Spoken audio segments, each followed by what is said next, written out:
피조사인이 게시글을 작성한 걸로 판단이 됩니다. 라고 적혀 있었는데 어제 오전 10시 11분에 이게 정정이 됩니다. 뭐라고 했느냐? 이 부분 이거 직접 게시글을 작성했는지 여부는 확인이 어렵습니다. 확인 불가능입니다. 라고 하고 근데 한 번 더 대략 한 2시간쯤 뒤에 추가 정정이 또 있었어요. 징계 대상자 가족으로 추정이 되는 게시글을 확인을 했고 타인이 명의를 도용해서 게시글을 작성했는지 여부는 수사 과정에서 밝혀야 됩니다.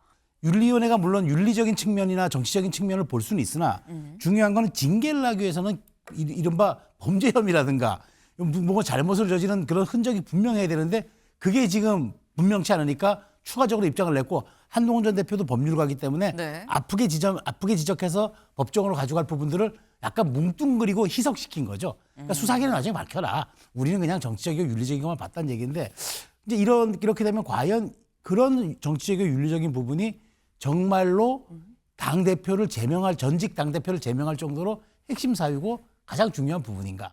한 윤리위 심각한 절차 위반 재심 대신 법적 대응 방침을 꺼냈다라는 거예요. 그러니까 쉽게 얘기해서 효력정지 가처분을 일단 먼저 내겠다라는 거죠. 재심해봐야 똑같은 윤리위가 판단하는데 똑같은 결론인데 시간 허비하지 않고 나는 바로 법적으로 가처분 내겠다라는 얘기인 건데 근데 여기에 대해서 뭐 친윤계, 친장계라고 얘기가 되죠. 장해찬 여연 부원장이 이렇게 얘기를 했습니다. 들어보시죠. 당무감사위나 윤리위가 당원 당규를 아주 꼼꼼하게 해석하면서 네. 법률 자문을 받으면서 절차상 하자가 없도록 신경을 썼다고 저는 파악을 했기 때문에 가처분을 가도 아무 문제가 없을 거다. 당을 상대로 소송을 한다는 건 이제 이 당과는 돌아올 수 없는 강을 건너겠다라는 뜻이에요. 그러니까 그만한 결기 있는 결정을 한동훈 씨가 할지도 일단 잘 모르겠고 오히려 저희 지지층이나 당원들 중에서는 가처분 걸어라. 걸어서 그냥 끝장을 보자. 아예 이제 끝내자. 네. 오히려 가처분 걸기를 바라는 당원들도 굉장히 많은 게 제가. 박상수 변호사님. 너 좀 변호사세요 또. 네. 그 지금 가처분 하려면 해. 유권 해석 다 받았어. 라는 얘기거든요. 글쎄요, 뭐 장해찬 씨가 네. 법률가는 아닌데 굉장히 법적인 거에 대해서 아는 척을 많이 합니다. 예, 제가 항상 그런 걸 느끼는데 기본적으로 지금 윤리위원회에서 정정을 2번 냈습니다. 그 2번의 정정을 하는 과정도 윤리 의결이 아니라 그냥 공지를 내는 방식이에요. 이것조차도 지금 굉장히 심각하고요. 그게 다 모두 징계 사유와 관련된 가장 중요한 사실관계에 대한 정정입니다. 한동훈 대표가 썼는지 우리는 모른다. 한동훈 대표 가족이 썼는지 우리는 모른다. 그렇지만 무조건 한동훈 대표는 제명해야 된다. 근데 처음 결정문은 뭐냐면 한동훈 대표, 한동훈 가족이 썼다라는 거였거든요.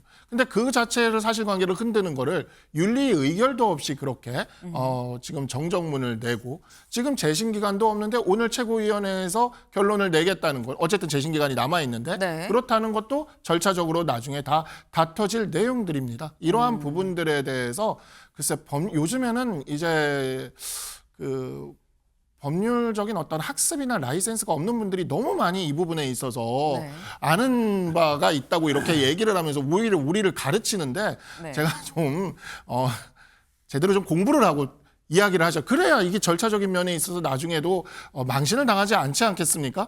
최소한의 공당으로서의 절차는 지켜야 되는 그러한 측면들이 있는 건데 그런 부분이 지금 하나도 지켜지질 않고 있고요.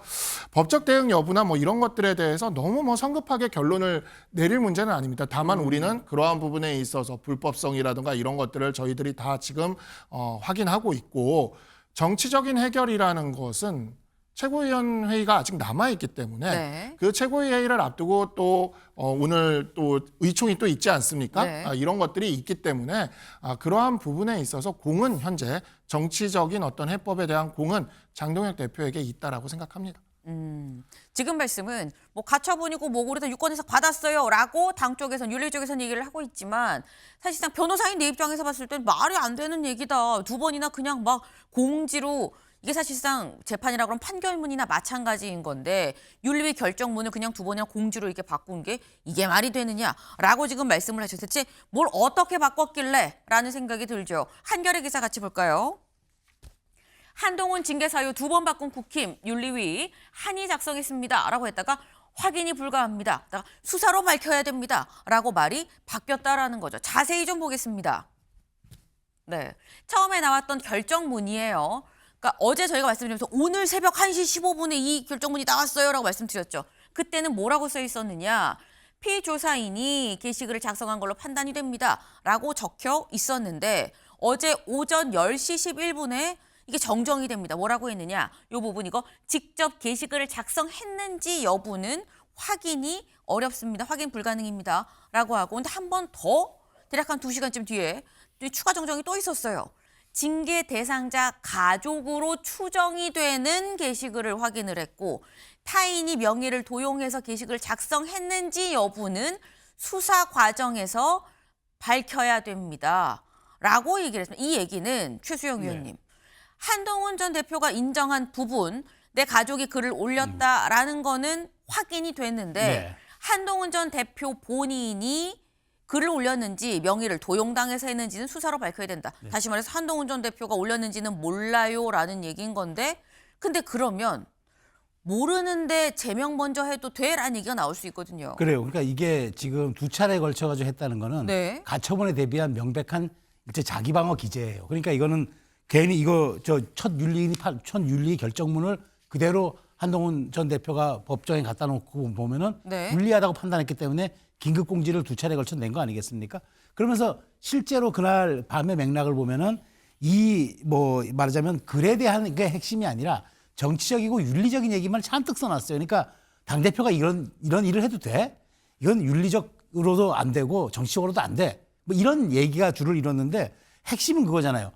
윤리위원회가 물론 윤리적인 측면이나 정치적인 측면을 볼 수는 있으나 중요한 거는 징계를 하기 위해서는 이른바 범죄 혐의라든가 뭔가 잘못을 저지른 그런 흔적이 분명해야 되는데 그게 지금 분명치 않으니까 추가적으로 입장을 냈고 한동훈 전 대표도 법률가이기 때문에 아프게 지적해서 법정으로 가져갈 부분들을 약간 뭉뚱그리고 희석시킨 거죠. 그러니까 수사기는 나중에 밝혀라. 우리는 그냥 정치적이고 윤리적인 것만 봤다는 얘기인데 이제 이렇게 되면 과연 그런 정치적이고 윤리적인 부분이 정말로 전직 당대표를 제명할 정도로 핵심 사유고 가장 중요한 부분인가. 그래서 지금 많은 당에서 있는 분들이 과하지 않느냐라고 얘기가 나오는데 저는 가장 핵심적인 우리가 흔히 얘기하는 이제 다 팥소 같은 거잖아요. 빵으로 치면은 팥소가 빠지는 이제 찐빵이 돼버렸는데 어쨌든 그 부분은 윤리위는 정치적인 문제로 자꾸 이제 몰아갑니다만은 한 전 대표가 이거를 어쨌든 사법의 시간으로 가져가서 가처분을 할 경우에는 굉장한 쟁점 사유가 될 것으로 저는 생각이 됩니다.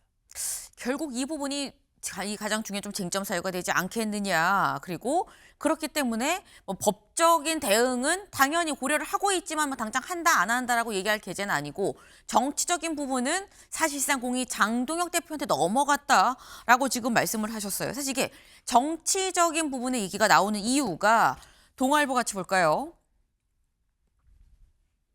한동훈 전 대표 제명이 확정이 되면 5년 동안 국민의힘의 간판으로 출마를 할 수가 없습니다. 이 얘기인 즉슨 5년 동안 다른 간판으로 선거에 나오려면 다른 간판으로 나오거나 아니면 무간판, 무소속으로 소속 없이 간판 없이 그냥 나오든가 해야 된다라는 건데 박상수 변호사님. 국민의힘 간판이 아니라 다른 간판이나 아니면 간판 없이 선거를 뛸 가능성도 열려 있다고 보면 되는 겁니까? 그러니까 이러한 부분들은 이제 정치적 상상력의 영역인데 지금은 이제 최고위원 결의를 앞두고 있는 것이잖아요. 그러니까 최고위원 결의 이후에 이제 나머지 대응들은 차근차근 또 진행이 되는 것이고 일단은 최고위원 결의까지는 장동혁 대표에게 그 공이 가 있는 것이고 글쎄 우리 당의 보수 정당의 역사를 이렇게 한번 좀 살펴보면은 보수정당의 역사에서 이와 같은 일들이 벌어졌다 하여 다시 분당과 합당이라는 것들이 계속해서 반복되면서 그 계통이 이어졌던 것이 있고 한동훈 대표의 어찌 보면 지지 세력이나 아니면은 원내 정치 세력이라는 것이 이러한 윤리위나 최고위 결정 하나로 제명을 한다 해서 사라질 수 있는 그런 것은 아닙니다. 그리고 국민의힘은 지금 국민의 선택을 앞두고 있습니다. 지방선거라는. 그렇기 때문에 장동혁 대표의 체제가 영구히 계속될 거라고 볼 수도 없는 것이고 장동혁 대표의 이러한 행보가 장동혁 대표의 삶이든 정치 인생이든 이 모든 것에서 마지막 불꽃놀이가 되지 않으려면 잘 하셔야 될 겁니다. 네. 마지막 잘하셔야 될 겁니다. 살짝 좀 무서웠어요. 네. 지금 오늘 최고위가 그만큼 좀 주목을 받고 있는 이유가 사실 여기에 있습니다. 마지막 루비콘강을 건너느냐 마느냐 여부가 오늘 오전 9시 최고위다라는 건데 사실상 제가 이렇게 직접적으로 여쭤봤을 때 이 말씀하시는 게 그건 오늘 최고위를 좀 봐야 되죠라고 말씀하신다는 건 기자 입장에선 확인해 드릴 수 없습니다로 확인이 될 수 있는 사안이 아닌가라는 생각이 들어요. 그렇다 그러면 약간 제3자적인 입장에서 박정환 교수님. 네. 지금 만약 한동훈 전 대표가 장동혁 대표가 제명 문제를 다시 번복할 것 같진 않아 보이는 상황이거든요. 한동훈 전 대표가 만약에 이번 지방선거에서 보수의 심장 대구시장으로 무소속 나간다 하면 가능성 어떻게 보십니까? 지방선거에서 나가는 거 쉽지 않은 상황이라고 봐요. 그러니까 지금 당내 갈등을 언론들이 뭐라고 표현하고 있냐면 전면전 이렇게 표현하고 있습니다. 감정적으로 네. 지금 만약에 대구시장 보궐선거 나간다, 대구시장 네. 나간다 그러면 보수의 중심에서 소위 말하면 대분열이 일어나요. 그게 본인을 위해서도 향후에 본인이 홀로서기를 대선 주자로서 홀로서기를 하는 과정에서 네. 보수의 분열을 일으켰던 소위 말해서 전례들을 보면 대선 주자로 분류됐던 수많은 정치인들이 보수의 분열을 일으킨 당사자로 지목이 되고 나서 정치의 중심에 서지 못하는 모습을 많이 보여줬습니다. 그렇기 때문에 억울하니까 그리고 당에서 이제까지 안 밀려나기 위해서 무소속으로 출마하지 않겠느냐 그랬는데 이번은 아니다. 앞으로 기회는 많다. 네. 왜냐하면 다음 이제 총선이 또 있지 않습니까? 그때까지 시간이 충분하고 지금 현재 국회의원들이나 중진들이 움직이지 않는 이유 중에 하나가 다음 총선 공천권을 누가 갈지 모르기 때문이에요. 그게 다 눈치 보고 있거든요. 제가 봤을 때는. 그렇기 때문에 한동훈 대표도 지금 움직일 때가 아니고 아마도 이제 부족했던 부분들, 소위 말해서 당원들에게 신뢰를 주지 못하고 네. 세력을 형성하지 못한 것들, 이 부분을 충분히 준비를 해서 준비된 다음에 뭐 재보궐선거든 아니면 총선 때 당을 만들던 뭔가의 정치적인 변화를 꾀해야지 당장 이번 지방선거에 나가면 얻는 것도 물론 있겠죠. 하지만 잃는 것도 굉장히 많을 거다. 좀 아하. 그런 점에서 이번 지방선거는 좀 이르지 않나라고 보는 관측이 많은 것 같습니다. 네. 지금 말씀도 굉장히 좀 예리한 분석이세요. 그러니까 왜냐하면 지금 보수의 심장으로 나가서 거기로 출마를 한다는 건 보수의 중심에서 보수를 두 쪽 내는 행보 아니겠느냐. 근데 그게 계속 보수 정당에서 계속 정치를 하려고 생각을 한 한동훈 전 대표한테 너무 단기적인 근시안적인 해법일 수 있다라는 말씀을 지금 주셨습니다. 일단 한동훈 전 대표도 나갈 생각은 없어 보여요. 왜? 이 한컷이라고 하죠. 본인이 플랫폼 만들었죠. 한컷에 한 지지자가 뭐라고 얘기를 했느냐. 오늘 진짜 탈당 욕구 몇 번이 돋았는데 내가 패스인지까지 몇 번 했다가 커피 한잔 하시면서 눈 딱 감고 버티기로 했습니다. 라고 글을 올려요. 근데 여기에 대해서 뭐라고 답글을 다니냐. 탈당하지 마세요. 느낌표까지 찍어서 탈당하지 마세요. 라고 얘기를 하고 있다는. 나 안 나갈 거예요. 그러니 탈당하지 마세요. 라는 얘기인 건데 박상수 변호사님. 한동훈 전 대표가 생각하는 친한계가 생각하는 최악의 상황은 시나리오가 어디까지 있는 겁니까? 글쎄요, 한동훈 대표에 대한 제명이 최고위원회의에서 결정되는 게 최악의 시나리오겠죠. 네. 그렇긴 하지만 그 친한계라고 불리는 이 원내 정치인들은 부서지지 않습니다. 저희가 부서질 거면 벌써 지난 1년 넘는 기간 동안 이미 부서질 일들이 너무 많았어요. 갈 사람들은 다 갔고요.